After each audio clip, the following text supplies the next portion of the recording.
Сайн мэцхэн залуусаа MGL Private Fitness та бүгд энэ өглөөний мэндийг бол хүргэе. Өнөөдөр бол 2 дахь өдөр яг одоо бол 8 өнгөрчийн тэгээ өглөөнийхөө cardio session-даа бол явхад бол бэлэн болсон байна. Тэр өглөө босоод хийсэн зүйл бол одоо 0 орсон. Тэгээд ус нүүрэж болоод уугаагүй байгаа.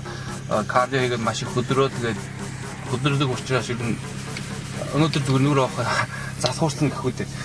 Тэгэхээр кардио авсан дараа бол мэдээж усанд орно. Тэгэхээр би та бүхэнд кардио хийхээс өмнө энэ хэрэглэдэг нэгэн бэлтгэлээ харуулъя гэж бодож байна. Энэ бол L-carnitine гэдэг бол бэлтгэлүүд байгаа. Заавал хэрэглэх шаардлага байхгүй.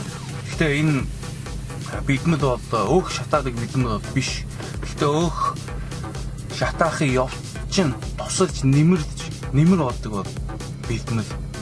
Тэгэхээр яаж нэмэр болдог вэ гэвэл ихэвчлэн кардио сессэн чинь кардио их чинь өөх шаттай ихний алхам үг би болдог шүү дээ. Тэр юу вэ гэвэл одоо өөхий чинь биенээс чинь одоо ихэнд бид чинь өөхий чинь одоо задлж одоо сулдаг гэх үү. Судлаад free fatty acid одоо боддог гэх үү.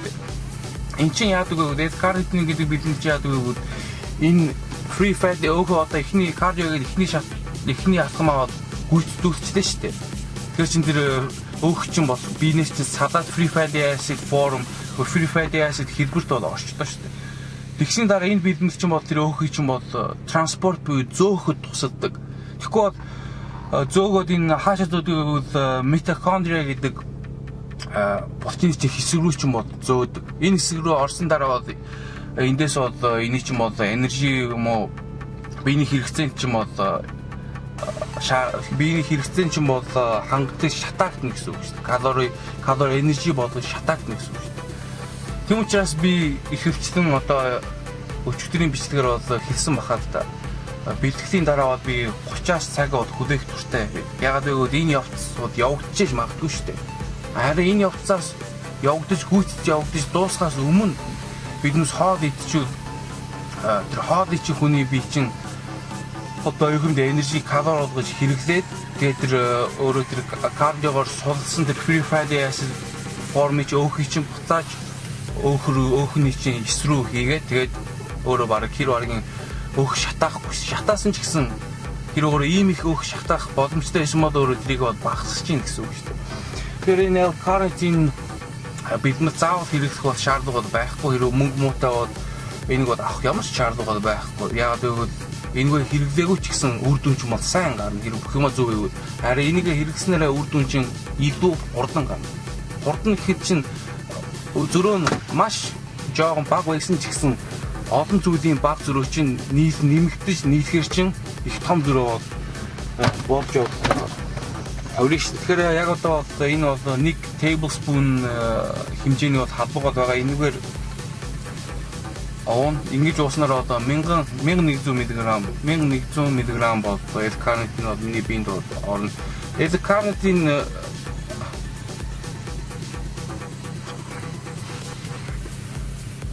одоо энэ L-carnitine гэдэг бэлтгэлийг бол биднээс хүнсээс бол хэр баргийн авах бараг боломжгүй. Яагаад гэвэл хүнс нь бол хүнсний бүтээгдэхүүн бол байдаг. Гэхдээ ихэвчлэн доторх эрхтнүүд чинь байдаг. Одоо идэг бөөр зүрх энтергээл тиймэрхүү эрхтнүүд чинь бол байдаг. Тэрнээс өөр одоо ихэнд хүнсэнд бол байхгүй. Тийм учраас хэр баргийн биднээс одоо бөөр идэг зүрх бол идэггүй шүү дээ. Тийм үстэй. Тийм учраас ерөөхдөө бол bodybuilding биднээс бол заавал бэлтгэлээр бол авах шаардлагатай. Тэгэхээр яг одоо би өглөөний кардио сешн бол хийхэд бол бэлэн болсон байна. Тэгээд би өчигдрийнх шигтэй яг адилхан ууд руу хөсөж бол алхана.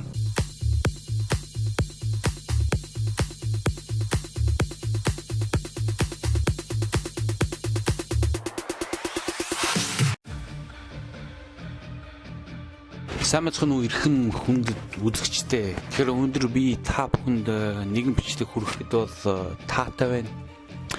Өнөөдрийн бичлэг бол жоохон удах байх, нэг 20-21 минутын бичлэг болох. Ягаад гэвэл 2 өдрийн бүтэн дасгалын хуваарийг бол би нэг бичлэгт оруулсан байгаа.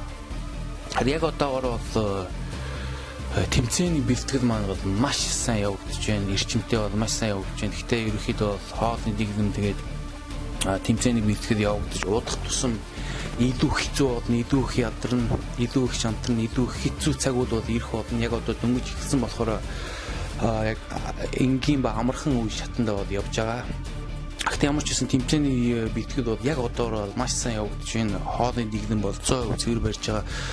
Дасгалын хуваарийн тэр бол сайн явагдаж байгаа. Гэхдээ яг одооноос эхэлж бол миний ерөнхий энержи бол ерөнхийдөө бол багасж байна. Яг энгийн үеэс бодвол миний өдөр тутмын хийх ажил зарцуулах энержи хэмжээ бол багасж байгаа нь бол яг одоогоор мэдэгдэж байна. Тэгээ миний бие бол тодорхой хэмжээгээр бас өөрчлөгдсөн байна. Тэрийг бол бас мэдрэгдэж чинь тодорхой хэмжээгээр бол би өөх хасагдсан байна. Тэр бол яг толинд хараад бие төрхөөс бол яг илт харагдаж байна. Тэгэхээр юуны түрүүнд би та бүхэнд тэмцээнийхээ бүтэн бэлтгэлийнхаа дасгалын хуваарийнхаа оруулсан бичлэгүүдээ та бүхэнд хүргэе гэж бодож байна. Тэгэхээр яг одоо би та бүхэнд дүрсэн дээр бас харуулсан байгаа. Яг миний одооны дасгалын хуваар бол нэгдүгээр өдөр бол би өглөө кардио хийгээд орой бол би бэлтгэл хийн шүү дээ. Хоёр дахь өдөр бас яг адилхан өглөө кардио хийгээд тэгээ өдрийн орой тийшээ би төмөр өргөхийн бэлтгэл. Гурав дахь өдөр болохоор өглөө би кардио хийчээд тэгээд би орой амарна. Орой ямар ч төмөр өргөх бэлтгэл хийхгүй. Тэгээд дөрөв дэх өдөр болохоор өглөө кардио орой бэлтгэл. Тав дахь өдөр болохоор өглөө кардио бас орой бэлтгэл. Тэгээд хагас сайн бүтсэн өдөр бол бүтэн амарна. Тэгэхээр ерөөхдөө бол энэ дасгалын хуваар ерөөхдөө бол заавал тэмцээнд бэлтгэсэн хүн бэлтэж байгаа хүн бол даах шаардлагагүй шүү дээ. Зүгээр энгийн булчинтай болох, булчингаа нэмэх, жингээ асах ямар ч хүн бол энэ дасгалын хуваарыг бол даах боломжтой, дагаж болно. Тэгэхээр энэ дасгалын хуваарыг онцлог нь юу вэ гэвэл 7 хоногт бол бүх булчиныхаа группээ бол 2 удаа хийж байгаа. Тэгээ 2 удаа хийхээс гадна бол хангалттай амралтын хугацаад өгч байгаа шүү дээ. 3 дахьд бүтэн амарч байгаа. Тэгээд хагасаа бүсэнд бүтэн амарч байгаа. Яг 3 дахьд бол өглөө кардио хийхэд чинь төмөр өрөх бэлтгэл биш шүү дээ. Тийм учраас ерөөхдөө бол амарт гэж тооцсон шүү дээ. Тэгэхээр энэ бол бултан чинь хангалттай өөрийгөө сэргийж нөхөж идэх амралтын хугацаа өгч байгаадаа бас онцлогтой. Тэгэхээр яг одоо та бүхэн би дэлгэсэн дээр бас шахалтын тоогоо, давхтын тоогоо энэ төр бол хуваалцсан байгаа. Тийм учраас та бүхэн энэ дасгалын хуваарийг даахад бол ямар ч дутагдaltaгүй дутсан зүйл бол байхгүй. Дээр нэмээд би яг дасгалуудаа яг дараалал нь оруулсан байгаа. Тэгэхээр яг хамгийн ихний хийж байгаа дасгал бол яг хамгийн ихэнд бол хийсэн дасгал байгаа. Тэг яг дараалалаараа бол явж байгаагаа бол онцлогтой. Тэгэхээр яг одоо бол би та бүхэн юуны төрөнд одоо 2 өдрийн үгүй 1 өдрийн бэлтгэл дутуу байгаа юм байна. Тэгэхээр би 5 дахь өдрийн бэлтгэлийг та бүхэнд хүргэчээд тэгэхээр би та бүхэнд өөр бэлтгэлээ харуулсан мөртлөө би өөр сэдвүүдийн тухай ярьсан бичлэгүүд ба зөвлөгөө гэсэн бичлэгүүд бол оруулах болно. Юуны төрөнд би та бүхэнд бүтэн дасгалын хуваараа оруулаад дасгалын хуваарийнхаа бичлэгээ оруулж хүргэе гэж бодож байна. Тэгсийн дараа бол та бүхэн зөвлөгөө гэсэн бичлэгүүд бол оруулах болно. Яг одоогоор ми толгоонд орсон сэдвүүд бол хэд бол байгаа. Нэгдүгээр нь болохоор дотор хийх кардио, тийм ээ, гадаа хийх кардиогийн ялгааг нь би тайлбарч хэлмээр байна. Яг л ялгаа бол байгаа. Гадаа гөөх, дотор гөөх, гадаа алхах, дотор машин дээр алхахыг хоёр бол ялгаатай та. Тэгээ аль нь хийвэл зүгээр, аль нь онцлогтой вэ? Тэрний тухай бол харьцуулсан ба кардионы тэрний тухай нэгэн бичлэг оруулах бол төлөвлөгөөтэй байгаа. Энэ дасгалын хуваарууд оруулсан дараа бол тэрнээс гадна бас бэлтгэлийн талаар нэг бичлэг оруулах гэж бодож байна. Яг зөв бэлтгэлийн ямар бэлтгэл яг зөв бэлтгэл хийх вэ гэдэг тухай бол нэгэн бичлэг бас оруулах гэж бодож. Яг одоо бол тэрний тухай жоохон дэлгэнгүй ярих гэж бодож байна. Тэгэхээр яг бэлтгэл чинь бол яг олон цагаар хийхдээ сайн муу нь тодорхойлогдгүй шүү. Яг одоо миний дагж байгаа дасгалын хуваар бол нийт хийж байгаа дасгалын тоо бол маш бага шүү дээ. Одоо СЖ их чинь би СЖ нэг гэн төрлийн дасгал хийж байгаа. Нэг бэлтгэл дээр. Нурууных болохоор 2 төрлийнх. Тэгээд 2 толгой 3 толгойн болохоор нэг төрлийнх. Тэгсэн мөртлөө хийж явахдаа маш ширүү хийж байгаа. Тийм ээ, ганцхан СЖ-ийн дасгал байгаа болохоор тэр ганц оролтондоо би заавал бүх юмудаа зориулах хэрэгтэй. Тэрнээс хулигдаж хийхгүй, хагас тутуу хийхгүй, бүх юмудаа зориулж хийснээр бол миний булчин бол сайн хөгжиж штэ. Ихэнх үед чинь ерөөхдөө бол хэрэг өөрөө тийм ээ бүх орсон дээр 100% маш өөрийгөө сайн түлхэж 100% орж чадсан бол өөрөө яасан ч ерөөхдөө 2 цаг 3 цаг бэлтгэл чадахгүй.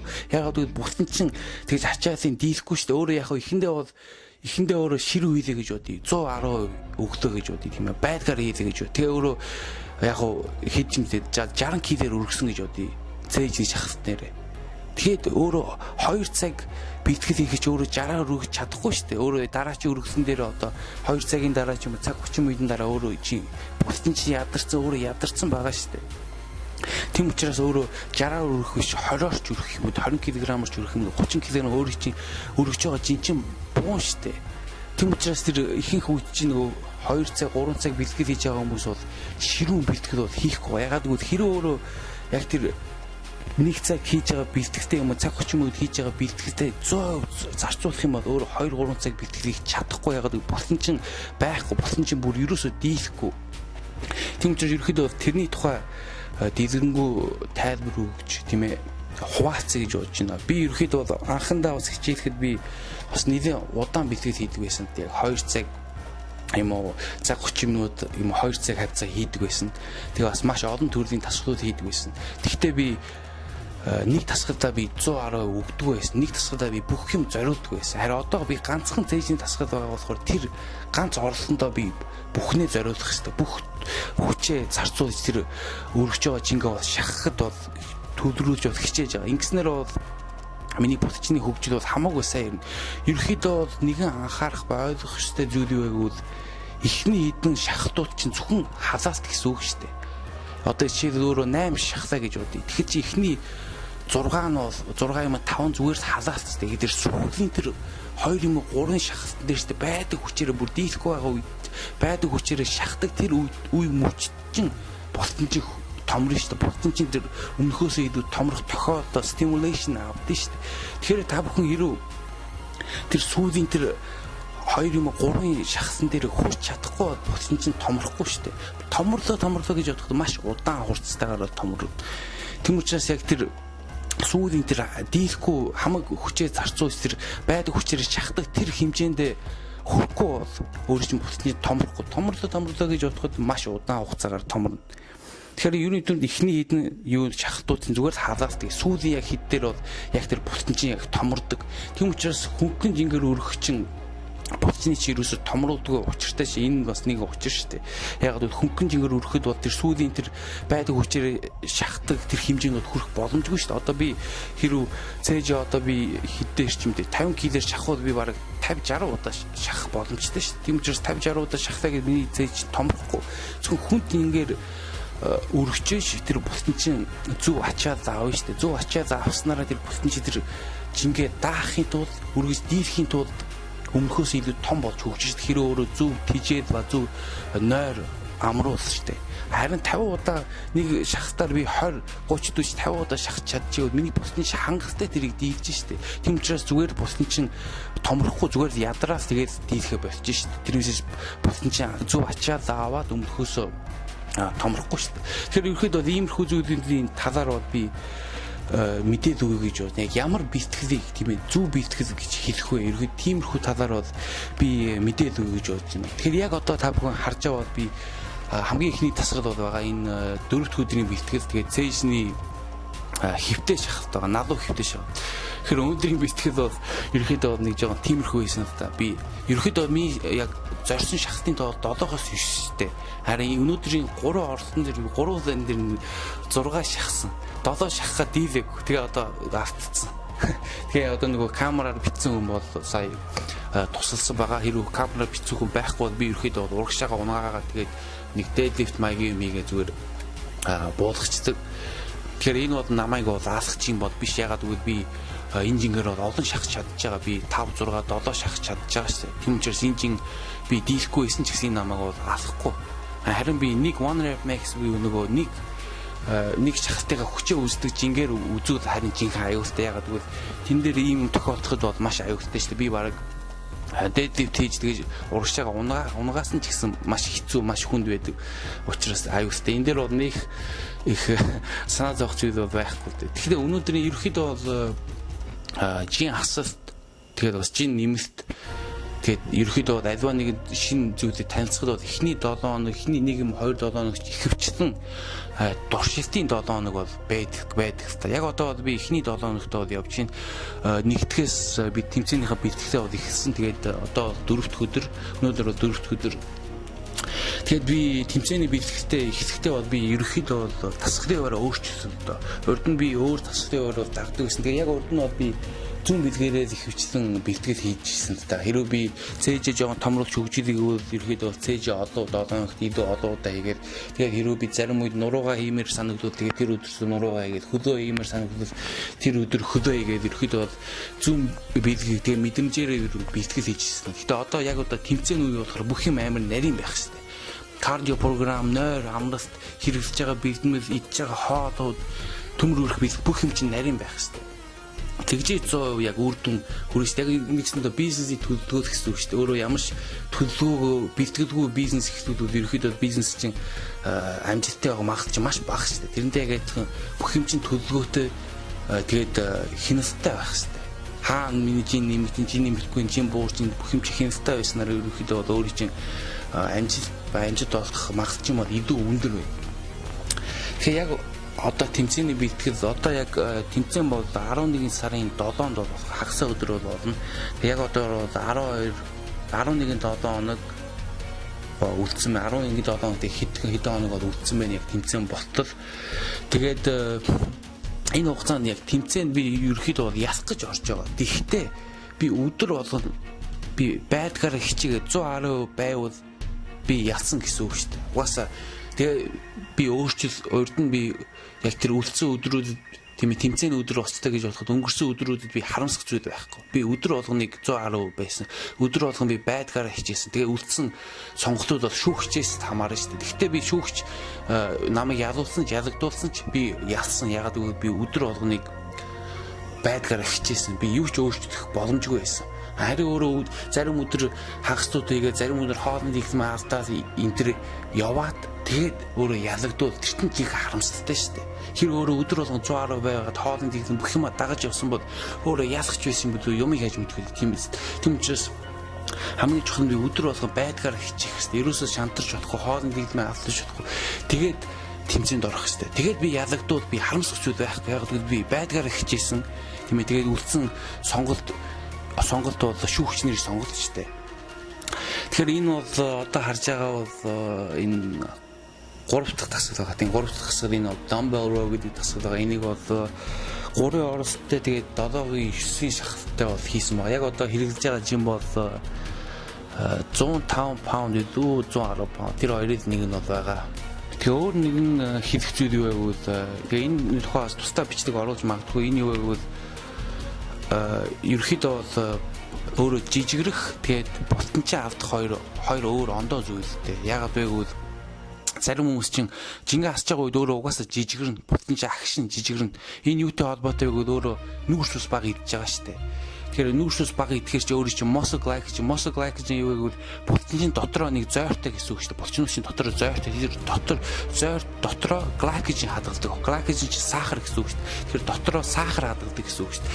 Тэгэхээр миний уншсанаар бол юу ч үдэ 1 грамм сахарт 4 грамм ус дагалдаж хадгалдаг гэж би уншиж ирсэн байна. Тийм дагалдтын 4 грамм ус хадгалдаг гэж дагалд. Тэгэхээр чи өөрөө чи ерөөхдөө булчиндах өөрөө хоолны дэглэн барьж байгаа шүү дээ. Бага хоол идэж байгаа. Өөрөө чи өдөр тутмын хэрэгцээнээсээ өдөр тутмын биений калори хэрэгцээнээс бага хоол идэж байгаа шүү. Тэгэхээр чи өөрөө чи ерөөхдөө булчны зойрчин бага гликоген буюу бага сахартай байна гэсэн үг шүү дээ. Тэгэхээр өөрөө чи ерөөхий тэр булчин доторх байх ус чинь багасна гэсэн үг шүү. Яг 1 грамм нүүрс усанд чинь 4 грамм ус дагалдаж хадгалагддаг гэсэн үг шүү. Тэгэхээр чинь булчин чинь нөгөө булчин доторх байдаг ус чинь багасдаг гэсэн үг шүү. Яг л нүүрс ус нь багасж байгаа болохоор хоолны хэлмээ бариад нүүрс ус чинь багасж байгаа. Тэгэхээр чинь булчин чинь агшин гэсэн үг, жижигэрнэ гэсэн үг. Тэгэхээр энэ бол жижигхан харагдаад хүмүүс жоохон сэтгэл санаагаар унаад байдаг. Энийг бол булчин би булчингаа чинь булчин жижигэрж ийн гэж бодож буруу ойлгож сэтгэл санаагаар унах тохиолдол байдаг. Тэгэхээр энэ бол хэрэг өөрийн чинь өргөлтүүл чинь ерөөсө буурахгүй бол буурлаа гэж бодоход маш багаар буурж явал өөрөө булчин алдахгүй байх гэсэн үг. Булчин чинь алдахгүй байх гэсэн үг. Хэрэг өөрийн чинь өргөж байгаа жишээ өөрөө цээжээр урд нь 100 кг-аар шахдаг байсан бол одоо 70 кг болж буурдаг гэхэд чинь жинхэнэ бусдын чинь багасч чинь гэсэн үг шүү дээ. Үгүй бол хоолны дэглэмж амар буруу байна гэсэн. Хоолны дэглэмж бүр маш бага амар буруу алдаад байна гэсэн. Тийм учраас ерөөхдөө хоолны дэглэмээ нэг доор бас гівгинт ихээр буулгах чинь бас буруулт яагаад вэ гэвэл өөрөө чинь бусдын чинь алдагдах магадлал өндөр байдаг. Яагаад вэ өөрөө илүү их бага энержитэй. Тийм учраас өөрөө чинь ерөөхдөө өргөдөөч маш муудаад тэгээ өөрөө чинь би чинь булчингаа багасгаж булчингаа идчихсэн дээр нэмээд бусан чинь хангалттай бас тижээд өгөхгүйтэй бас холбоотой. Тэгэхээр энийг бол та бүхэн бол хэр өөрөө чинь өргөдөөд чинь хэвэндээ байгаад одоо жишээ минийх дээр бол би өргөдөөдний миний хэрэглэж байгаа жингүүд бол баг их хөвчлөх хэвэндээ байдаг. Харин ганц юу буурдаг гэвэл миний нийт шахалтын тоо бол буурах тохиолдол байгаа. Ягаад гэвэл эхэндээ хэрвээ би энийг одоо жишээ 100 кг-ээр би 8 ордог байсан бол одоо би жингээ хасж байгаа үед бол нэг 7 юм уу 6 орох жишээтэй. Тэгэж буурдаг. Тэрнээс миний өргөж байгаа жин бод нийтдээ бол ерөөхдөө бол бараг буурдаг. Буурдаа гэж бодоход маш багаар болдог. Нэг 5 кг ч юм 15 кг-ээс буурдаг. Тэрнээс бол илүү ерөөсөө буурдаг. Тэгэхээр өнөөдрийн бичлэг бол үгээр дуусгах гэж болж байна. Маш удаан бичлэг бол бай да. Тэгээд та бүхэн цагаа гаргаж үзсэнд бол би ерөөхдөө бол баярлалаа гэж хэлье. Тэгээд та бүхэн одоо Монголын цагаар өглөөч болж байгаа, оройч болж иж магадгүй. Гэхдээ та бүхэн үлдсэн өдөр оройгоо сайхан өнгөрүүлэх байх гэдэгт бол би найдаж байна. Тэгээд дараагийн бичлэгтэр уулзсаа түр баяртай залуусаа.